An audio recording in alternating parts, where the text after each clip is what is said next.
Hi everybody, Levi Clay here, back again for another episode of the Guitar Souls.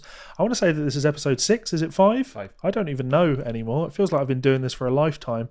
But yes, I'm back saying hello, and Mike is of course here. Hi Mike, how you doing? Bonjour, I'm very good, thanks. And yourself? Very, very good. Well, actually, I've noticed that the thing I really enjoy about podcasts that I listen to is the human element. And of course, when you hear the question, what have you been up to? And they're like, well, how have you been getting on? Sometimes you'll get a genuine insight. So I've had better weeks, though you know this, but to share this with the rest of the world, I went to a trampoline arena last week, which was great fun, huge arena just full of trampolines. We were bouncing around for about 40 minutes. Then I went on a Ninja Warrior course, and that was fun. And then I managed to rip an entire toenail off. Because you're not a very good Ninja Warrior. I'm a terrible Ninja Warrior. One day. One day maybe. So I've been hobbling around everywhere I walk, which fortunately I work sat on my arse, so it's not been that bad. But yeah. Well, I haven't been bringing great shame on my dojo, unfortunately. I've just been working and doing the usual. Keep an eye out for Ninja Warrior. I'll one day. Yeah, I've got a good story about going to the trampoline place, but that's not for public dissemination. All right, I won't push you further on that one. I think you know the story anyway. But yeah. So we're talking today. The focus was going to be about business, right? Pretty much, like business within the business and the music industry, like people who are seeing different revenue streams and taking opportunities where others might not be, and the good things about that and the bad things about that, and a couple of examples. Well, it was floating around, I think even going back as far as episode 1, there was the Misha Mansoor interview. He did a, I think it's called Sounding Off with Rick Beato on Rick Beato's channel. For anyone unfamiliar with Rick Beato's channel, well worth checking out. He's a very interesting, wise man, and he does the Sounding Off series where people come in and he interviews them and they have a chat. But aside from that, just generally very interesting music content. So definitely go check Rick out. But yeah, in essence on that, the quote that was given that then Ultimate Guitar and everyone went with, they kind of tried to spin it a little bit in this idea that Misha was moaning about the fact that Periphery doesn't make money. And that really, if you go back to the context of the interview, because context is important, that wasn't really the point. Misha is a great... Just for that point, I'll just push that.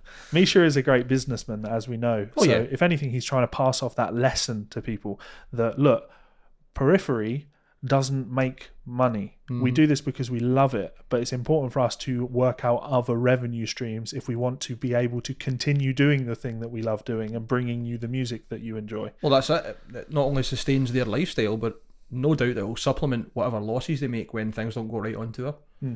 Like shit happens. I think it's the same as any person who's self-employed who doesn't have one fixed job that works great for them.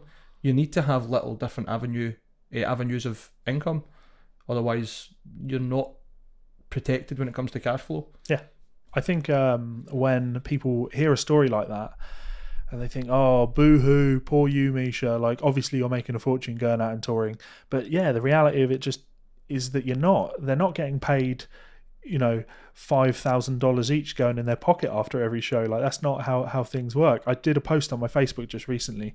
It really should have been a Reddit post because it would have been huge. And it was describe you contributed. Describe your job as simply and as confusingly as possible. And I went because I was thinking, what do I do for a living? And I write sounds down. That's pretty much what you do. Yeah. Give your description. If memory serves correctly, I put plastic into metal machines, plastic wafers in plastic boxes, into metal machines that are given out to people in public and used to trade for things. And it was a really fun thread, but some of the answers I got like really hit a little close to home. It made you feel sad. Tom Monder of Thank You Scientist put that he's a traveling t-shirt salesman. That's pretty much being a traveling musician. You're a So I would assume that merch guy with an instrument. With Party Cannon, would you say that a decent share of the revenue is just from merch sales? Absolutely. Like almost, I would say probably 90%, if we're totally honest.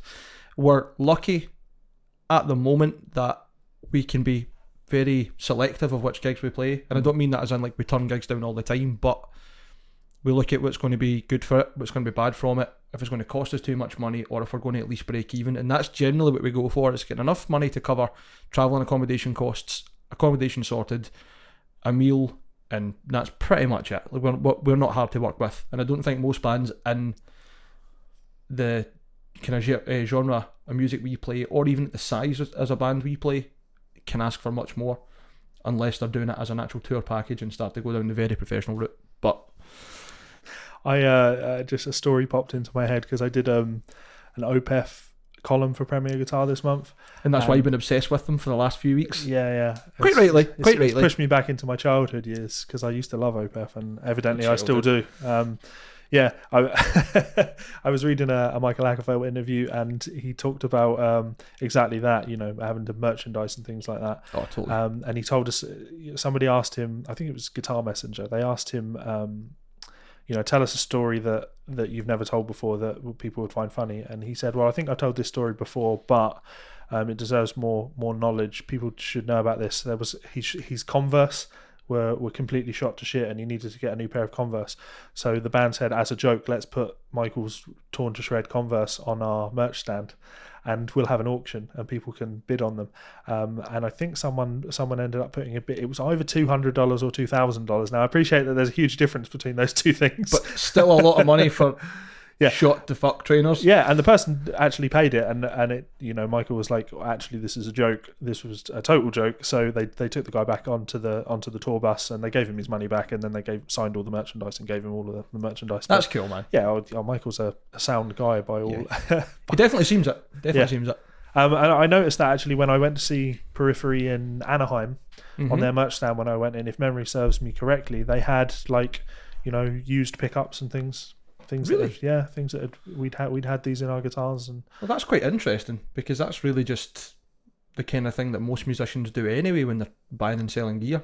Just rather than doing it through Gumtree or eBay, give it directly to fans. Yeah, makes sense. That's quite cool, actually. Well, the thing is, I can't remember how much they were charging for them. Well, yeah. It can be either a nice thing that you're doing for the fans, or it can be I was going to say a shady thing, but it's not. It's again, you're not forcing people to buy things. You're giving them an opportunity to own things, but if they want to pay it. Yeah, but at the same time, profiteering off your fans that have already paid X to get into the gig and want to pay X to buy a T-shirt and support you. And I mean, the band's already charge way too much for T-shirts anyway. So you think so? Yeah, no doubt. It depends on the band, and I don't agree so much, because I think that's probably the lion's share of any band's income. Yep. Well, that's the point. Like, it's a necessity. Like we look at it and it's like you have to charge that amount for a T-shirt for it to be profitable. But let's be realistic here. We're talking about bands that go out there and they have a black T-shirt with a white something on it in white. Mm-hmm. We've both made T-shirts. We know how much T-shirts cost to make, and a T-shirt that's cost you less than £5 to make that you're then selling for £30. That's a hell of a markup. That's different. That's not. I don't think it's shady. It's fair enough. But if you're going to charge that amount of money, you can get very good 3, 4, 5, 6 full colour digital prints done for not much more than that, including the cost of the T-shirt, if you're getting enough done in bulk. I mean, I don't mind buying band T-shirts. If I'm wearing a Symphony X shirt that I bought at their gig, I always buy a T-shirt when I go to a band's gig, because, well, I guess it's I can afford to give back to the community, and I enjoyed the show, and I want the band to have my money. I could buy the shirt cheap on wherever. Get a copy for somewhere. Yeah, and they're going to get peanuts. So at least this way, I feel that I'm giving back. Anyway, I'm getting sidetracked. Oh, I think on top of that, just before we move off, there's also a nice aspect of it being a memento of the gig. It's a nice reminder of a moment in your life. It's a nice little nod back to a cool memory. Anyway, sorry. I feel that with all of my T-shirts. I see them and I do remember when I bought them all, so that's cool. Anyway, so Ultimate Guitar recently, this was an interview with Ernie Ball, and Ultimate Guitar are great at this, just kind of aggregating news from elsewhere. Mm-hmm. And here they found an interview with Jason Richardson. Now, we've talked about Jason Richardson quite a lot on this show, haven't we? He's a very impressive musician. He's a very good businessman by the sounds of things as well, based on this. So the title they went with was Jason Richardson, I make a living off people buying my tablature, not even just listening to my music. And again, like, I feel that you read something like that and you can take a negative aspect to that, can't you? You can look at it and go, oh, fucking boo-hoo, poor Jason Richardson. But I don't think that was actually his intent. I don't think that's No. what he was trying to put across here. When you read the quote. You're right when you say like context and intent are important, because even the wording of how he says that sentence, and we'll come across that. So the full quote at the moment is, "It's a hard feeling to describe because you don't expect it," talking about success, "to happen. Ever since I started doing the solo stuff, everything's been taking off and became more successful than I ever could have imagined. I have no reason to think otherwise. Now fast forward almost a decade later, I make a living off people buying my tablature, not even just listening to my music. People are stoked to the point that they go and buy a transcription, and that's literally what puts food in my mouth, pays my cell phone bill, and funds my touring." Like, how can you possibly see that as a negative thing? Exactly, not even just listening to my music. I think that's very much a kind and humble acknowledgement that people do listen to his music, and if they weren't listening to music, he wouldn't be doing anything. Yep. That's the core foundation of where the rest of his fans and ultimately his customers, his consumers come in.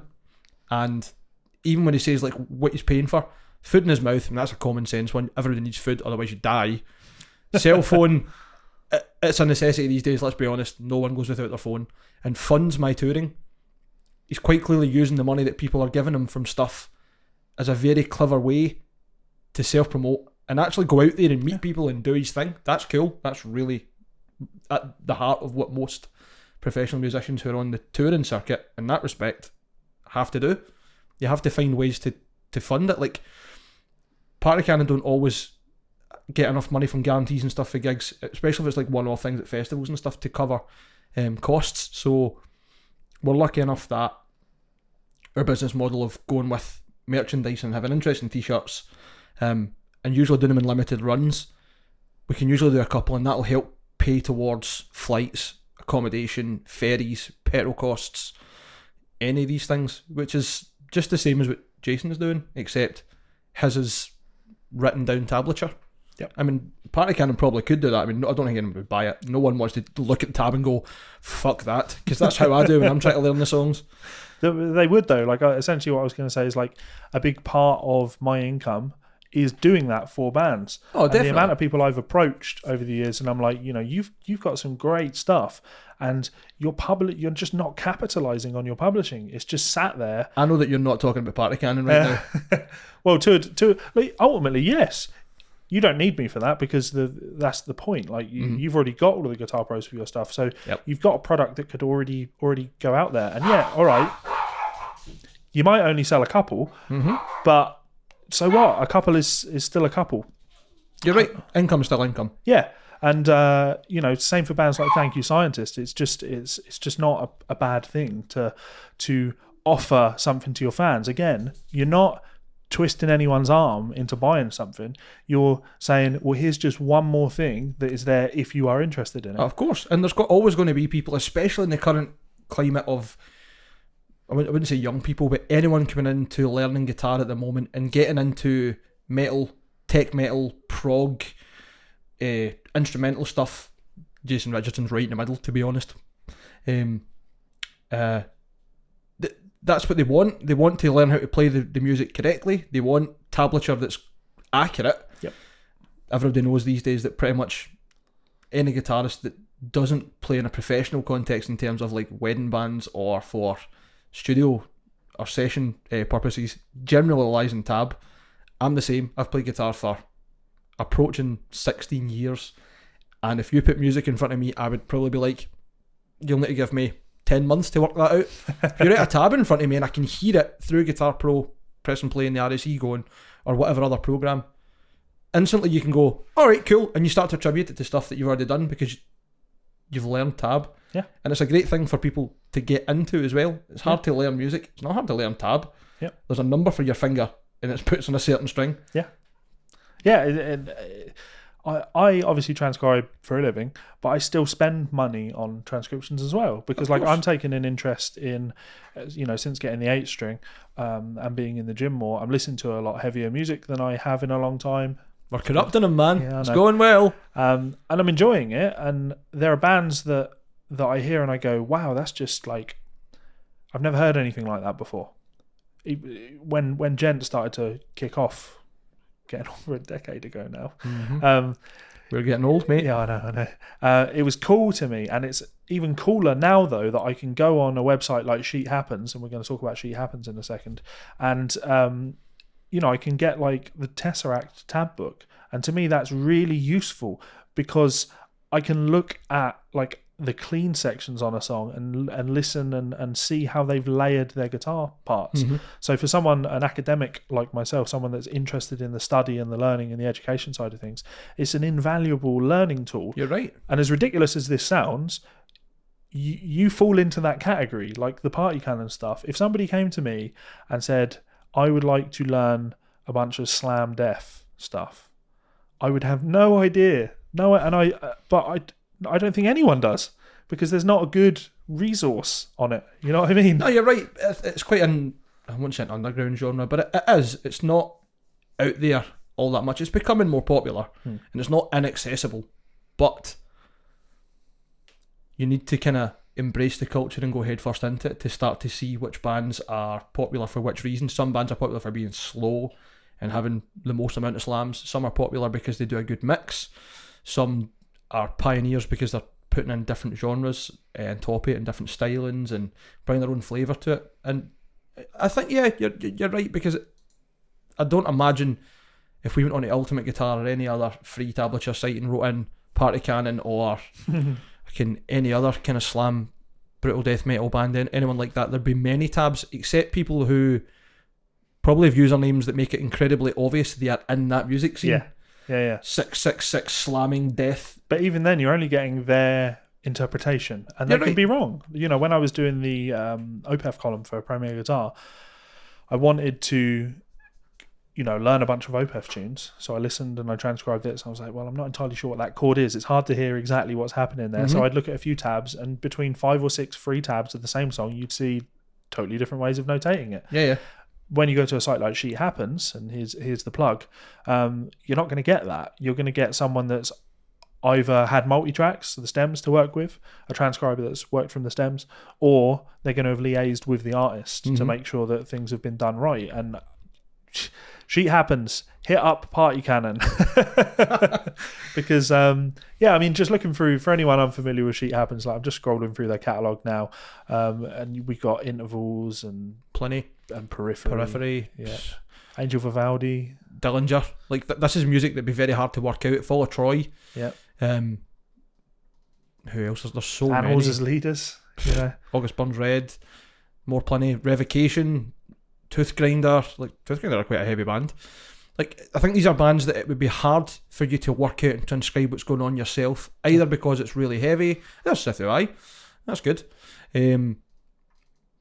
Either because it's fast and technical and hard to work out, or the production style might be that it is quite, I wouldn't say muddy, but frenetic. Yep. Like the Party Cannon stuff, like most brutal death metal, can be misappropriated as being badly recorded. Yeah. That's an intentional sound. It's supposed to sound muddy and harsh and raw. Not muddy, raw. There's still to be some clarity to it, so you can still hear it. It's not badly recorded, but it's not meant to be like Meshuggah. It's not meant to be quantized to perfectly on the moment. Every note's perfect. Someone's went through and made sure there's no phase issues or fighting each other in terms of like frequencies and stuff. Like, it's meant to be harsh, how it would sound live, what you'd expect energy wise. If someone came to me and asked me to transcribe some Party Cannon, I would tell them to jog right on. That's the and I transcribe music for a living. So like, if there's someone out there that wants to learn it, yeah, you need a resource like that. Yeah. And this is good value stuff as well. Like, I don't know why I picked Chon, because we went to a Chon gig and thought it was actually great. They were fucking outrageous. Went to see Yvette Young and Chon and thought Yvette will be so much better than Chon, but we'll go and see Chon anyway. And Yvette was good, but Chon came on and absolutely kicked the dick off us, like blistering. And I think it was a good combination of their sound was great, the full band were so into it, you could tell, and just they were so tight. The performance was unbelievable. So I'm looking at it, and I'm like, for $20 for their digital guitar tab, that's a bargain. How many songs? That is a good question. Let's say, just as an example, there's 8 songs, right? You're what, less than £2.50 a song. I can't even at 5 songs, you are $4 Oh yeah, to point out this is all Canadian dollars. So $4 per song. $16 for the total thing. 72 pages. The money's going in the band's pocket. You're getting something of good quality. She happens to get some money as well. Yeah. Obviously they're putting out the platform, so quite rightly they deserve a cut of it. Yeah. So yeah, good site. Well worth checking out if you're into the modern progressive metal thing. Cool. So why don't we continue on with that the business thing with the Aaron Marshall quote? And actually this ties in really nicely with Sheet Happens, because he's up on Sheet Happens. In fact, I've been meaning to get the tab book for the Last Intervals album because I really enjoyed that album. The more I listen to it, the more I really enjoy it. It's a good At album. first I was kind of like, nah, I think this is a bit, not needless, but like not pointless either, just a bit too widdly for the sake of it. But then when I hear it, I'm like, nah. There's some great moments. It's fucking... Yeah. So Aaron posted on Facebook today and linked to an article telling us that Apple are reportedly shutting down iTunes Music downloads. Shock horror. Yeah, so moving into a land of just subscription. Now, of course, that makes sense. They sell a subscription service. So well, that's it. Like, how many people do you know that talk about buying albums from iTunes? Everybody talks about Spotify. Yeah. Everybody talks about Google Play Music. That's... Having said that, though, so the example, I was going to do a list soon on... I've done some like country guitar albums you need to check out, prog rock albums that you might not have heard and things like that. But there are bands that don't really fit into any of that, or I don't have enough of that style. And one that jumped into my mind is Casey Roberts and the Live Revolution, who I know you also enjoy. Very much so. I was listening to some yesterday. Yeah, me too. That Parkdale Funk album, 2-disc album, is just incredible, right? But it's not on Spotify. I think it's quite a hard one to get a hold of. You can buy it on iTunes. Ah. I don't know if it's on Apple Music, but point is you can buy it on iTunes. So and you should. You absolutely should. That's a killer album, yeah. The point is, yeah, sometimes I do buy music on iTunes, but yeah, I've moved into the streaming thing too. But anyway, let me read what Aaron says, and then we'll really dig into the meat of this. So, yep. Contrary to the internet's collective temper tantrum about this, as an independent artist that sustains a company / my personal life from digital music revenue, I'm not afraid of this in the slightest. In fact, we've all been watching Apple flirt with this for years, and I'm not necessarily sad to see it go. Wincing at this and stomping your feet isn't going to do your career or the financial state of your art any benefit. You have to adapt. We exist in a time where musicians and consumption is expected to be readily available on all streaming platforms, while the CD format slowly goes the way of the cassette tape. But you're also not listening to your fans if you don't have readily available albums pressed on vinyl. We're expected to conform to the modern evolution of the industry, which I'm all for, while still entertaining the most esoteric medium that music has ever existed on. Does this all make sense to you? No, me neither. It just is what it is, and you roll with it. You can either moan about it, or you can sharpen your blade and keep up with the pack. If your argument is something to the tune of streaming pays fractions of pennies, we'll never make money this way, then this is what you need to get your head around. iTunes may be dissolving, but platforms like Bandcamp and similar aren't going anywhere. Bandcamp has been a compulsory lifeline for me since I started doing this in tandem with all other digital platforms, traditional and streaming alike. It's about owning a diverse portfolio. If streaming is the way things are headed, and we've gradually been watching this happen, then you need to ask yourself why you're not achieving numbers. It's not that the game is unfair, it's that you're not playing it correctly. The internet is a gateway to mobilizing volume within your fan base, and we're dealing with fractions of cents, then you need to market better and engage. No one is doing you dirty apart from your own excuses. I'll say it one more time, adapt. He's on the fucking ball, and that applies to pretty much everything in life that regards business or money. Really, like, he's not saying anything you don't know. You go to your work, you know the rules. You can't change the rules. Just play them. Yeah. Play the game. Initially, I'll be honest, so when I started reading that, I was in disagreement in one sense, and that was that by going for streaming and vinyl, what you're essentially saying is streaming is the way that most people want to consume your music, but then there's also this niche that want to consume things on vinyl. So why are you not making the case for there being a niche of people that want to download your music? But then he does by saying that Bandcamp, that's what Bandcamp is for. So yeah, his point is that you have to accommodate everyone, and arguing that I shouldn't be on a streaming site because that doesn't make me money ultimately loses you fans, because you won't have people there who hear your music, and regardless of whether you generate £1 million from Spotify, whoever, or fractions of pence, that's still a fan. That's someone who's then aware of you, your business, your other business streams, and the other products and services that you offer. You're doing no one a service by not doing that. Not quite related, but almost similar. Like recently with Party Cannon, we actually had to, because Facebook is now restricting so much content, to start paying to sponsor posts. And we're kind of we've been flirting with it for a wee while, and it started happening just in the last few weeks. And I wouldn't say that it's like businesses went up, but it certainly stopped tapering off and went back to where it should be and where it's been before in terms of merchandise sales, or even just access to the content. And that's a business decision. Yep. That's the kind of thing that no doubt Aaron Marshall's kind of nodding to. Like, you know that's what's going to happen. You're going to be restricted in terms of getting that out there. What do you want to do? Do you want to not have that exposure at all? Or do you want to pay $10 for a week's advertising and probably get that back within 2 sales? Like, use a bit of fucking savvy. Yeah. You need to be assertive. You can't just sit back and go, oh, I'll be reactive. No, proactive. Otherwise, you just fucking sink. Speculate to accumulate. Yeah, that's exactly it. And again, it's like nodding to all business. You need to. I certainly look at this though from Apple's perspective and say, well, that's probably a stupid move. Like, what's the issue with offering a streaming service and people being able to download the music? It's probably more so for them to avoid more taxes. Yeah, probably. But really, the interesting thing, like it is. The really interesting aspect of this is, so we've talked about a few people. Yes. Musicians, names. Individuals. Misha Mansoor. Yes. Aaron Marshall. Yes. Jason Richardson. And I'm sure we can think of other examples, like, for example, the guys from Protest the Hero that run She Happens. Mm-hmm. And all of these guys that are moving with the times. Now, they're actually setting the standards for the times. They're not just moving with it. Exactly. Sorry, didn't mean to cut off your point. No, exactly. That's exactly it. So why is it, I know you're not like a namer, but I don't mind naming assholes' names. So why is it guys like Joe Chalky can't achieve anything in music?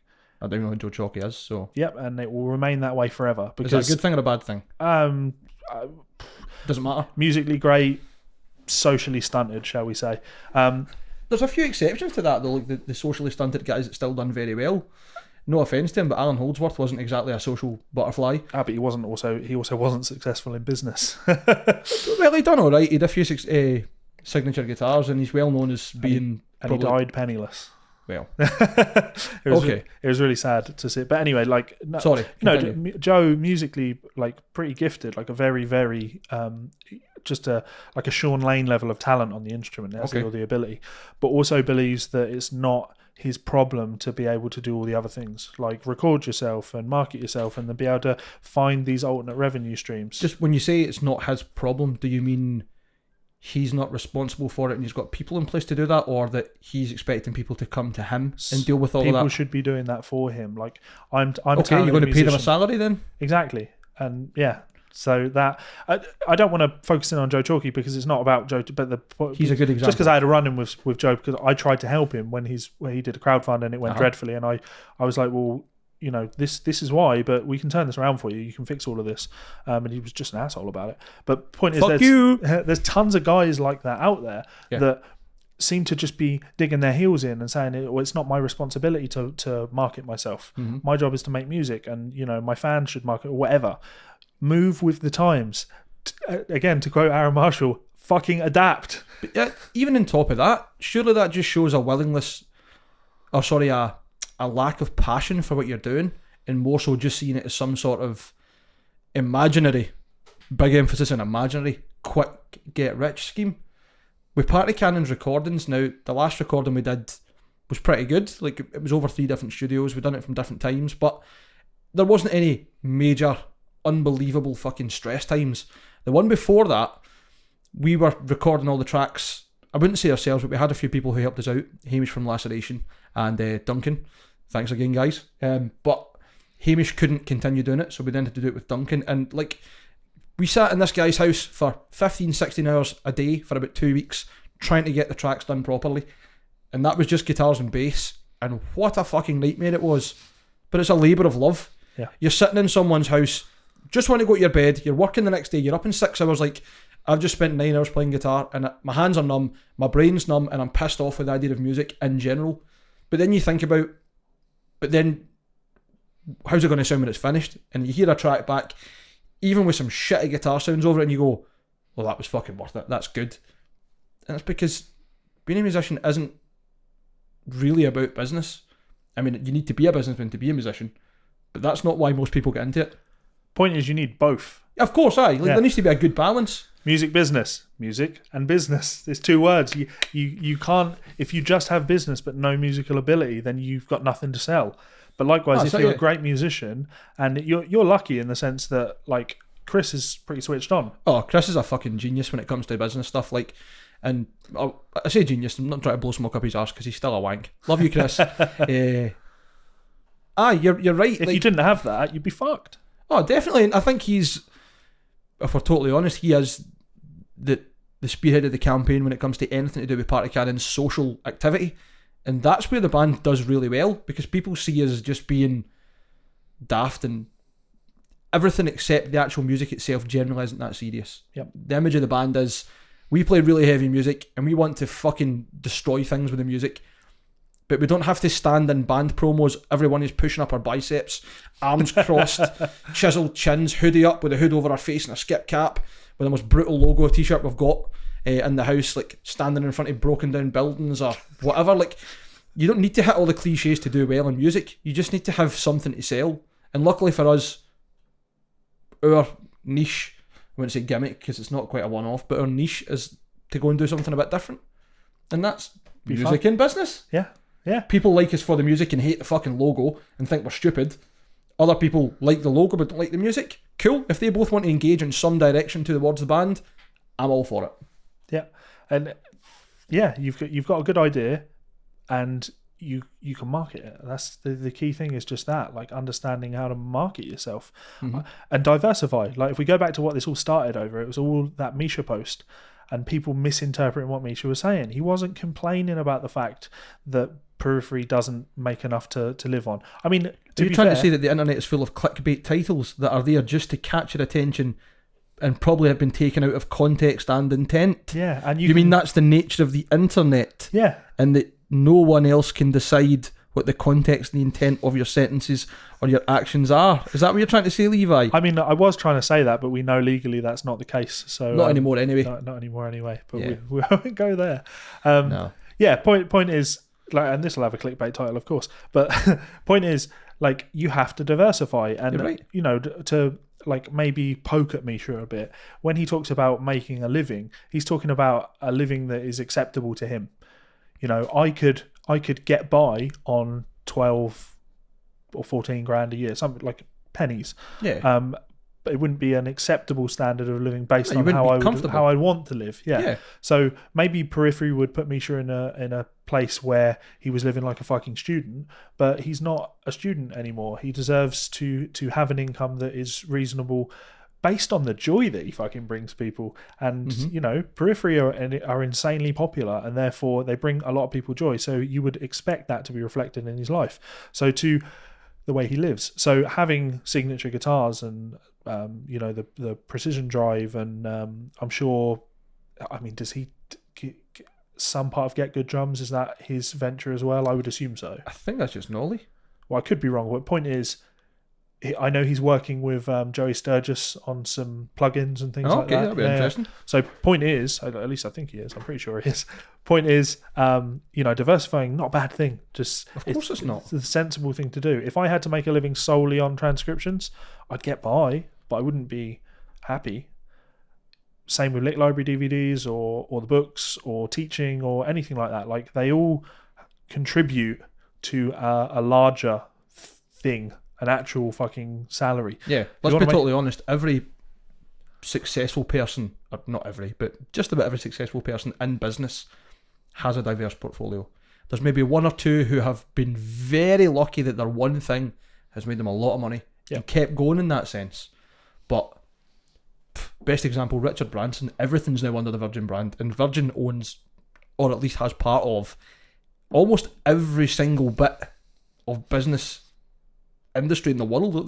There's at least one part of Virgin that touches anything, really. Yeah. And like, that's not because he's like, oh, I like this company and I like that company. It's because he's smart. He's like, cool, diverse portfolio means separate incomes and they all add up. Yeah. I'm not putting all my eggs in one basket for this business to fail and me get fucked. I feel like we probably I mean, I definitely feel like I've said this quote at some point in the last month.